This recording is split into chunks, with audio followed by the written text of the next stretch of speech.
peeps, it's Uncle Mongrel here.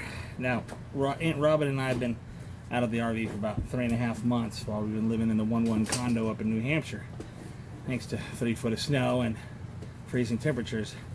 This RV of ours says it's rated for all seasons, but you know, anything below, honestly, 30 is too cold for this. In New Hampshire, we had like -11. Yeah. So we had to winterize once we got up there, and we just got back in her, got down to Pennsylvania, and got water in her yesterday, and for the first time. We had done a pressure test before we left. Doug did that, and she held 15 psi before we left overnight, so that seemed good.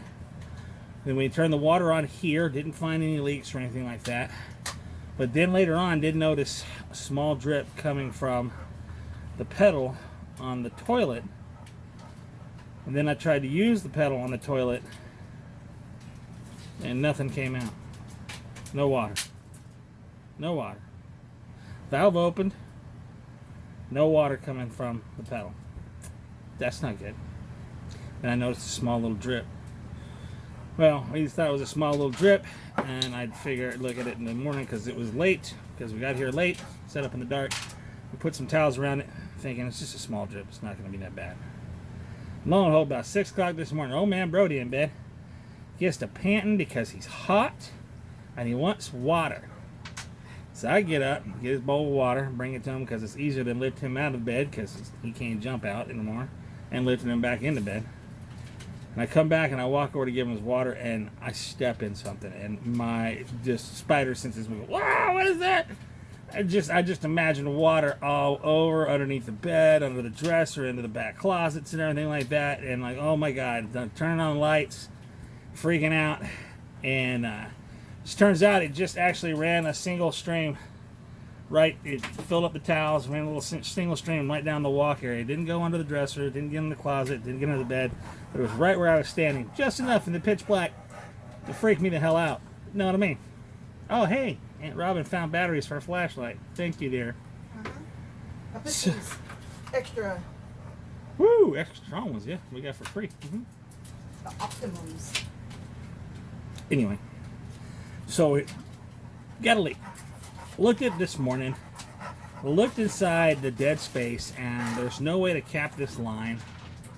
And I don't know enough about these toilets to know. I do recall a pop at one point when we were trying to winterize it, and I think that's when it broke, because it was already pretty damn cold when we tried to winterize her. So what it turns out, you know, and I'll show you more pictures and video of replacing this thing, but it was this little valve right here, and there's a little valve that's supposed to be right there, and I'll show you in the video, but that little thing is what broke off, and the pedal pushes on that, opens this up, and allows the water to shoot through here and up here into the top of the bowl. So without that little plunger right there, this just holds the water and drips water out right here, which is what we're dripping all over the floor. So that was a pain in the butt. First of all, I didn't know what that was. I had to go to, what was that place called? I'm going to pause while I find it. All right, I had to find the paperwork. Sorry about that, folks. But it's, we drove up the street here. We're at Artillery Ridge Campground in Gettysburg, Pennsylvania. Beautiful place. We're going to do some videos on that as well. They're doing a lot of reno right now. But this place was S&S RV Service. And they are on the corner of King Street and Taney Road.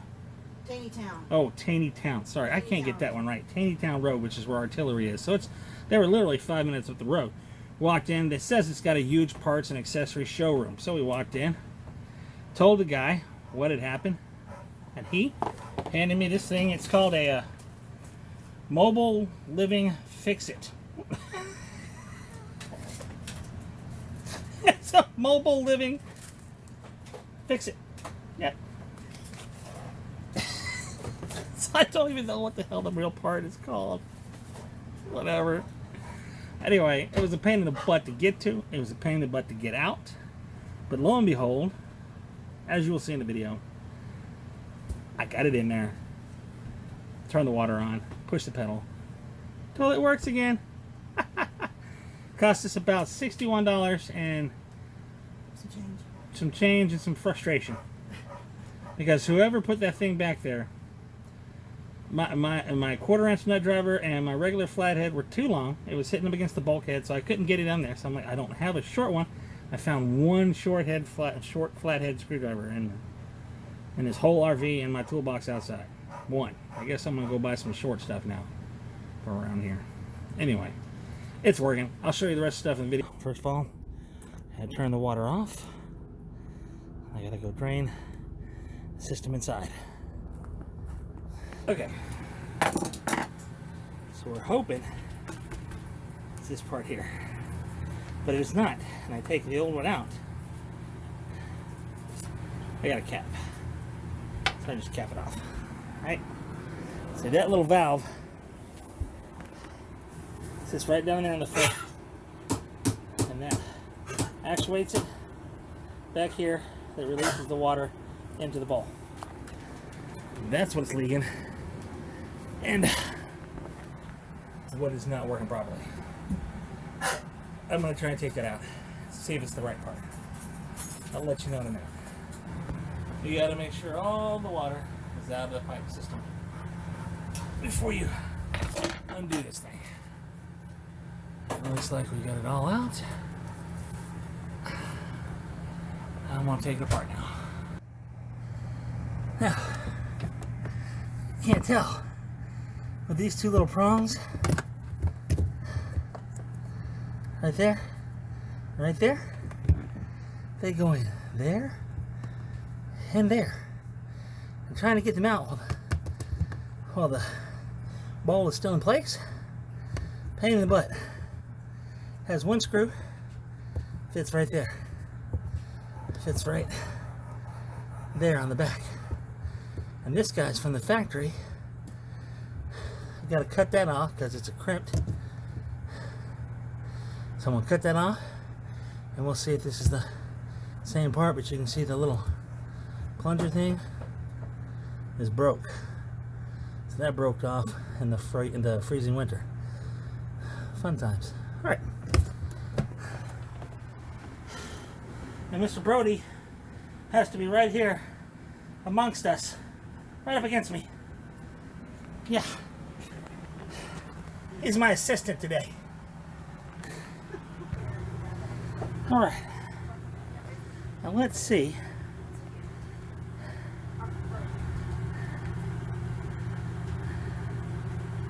They look the same.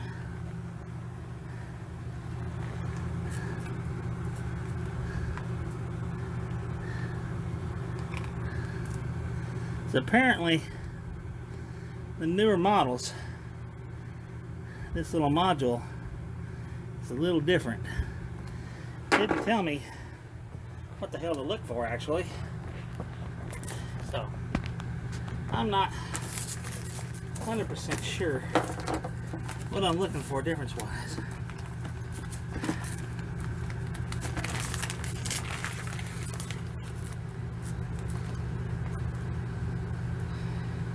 And if I open it, come on, let me bring it back.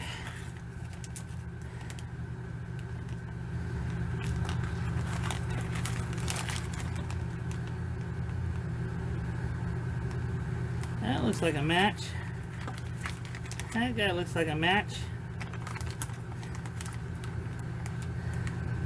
That looks like a match. I'm gonna call it a match. All right. We're gonna see if this works. All right. It looks like the same part. Now you always carry Teflon, okay? I've got at least 4 rolls of this around the RV. Especially when I'm hooking up water at different places. And you don't want it dripping all over the place. You Teflon the hell out of it.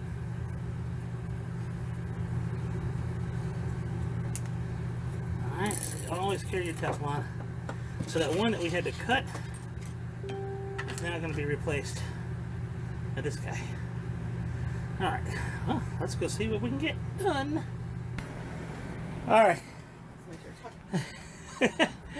Here comes the test. Let's see. Yay! Water. We have water. We fixed the Not on valve. floor. And it's not on the floor. Yay!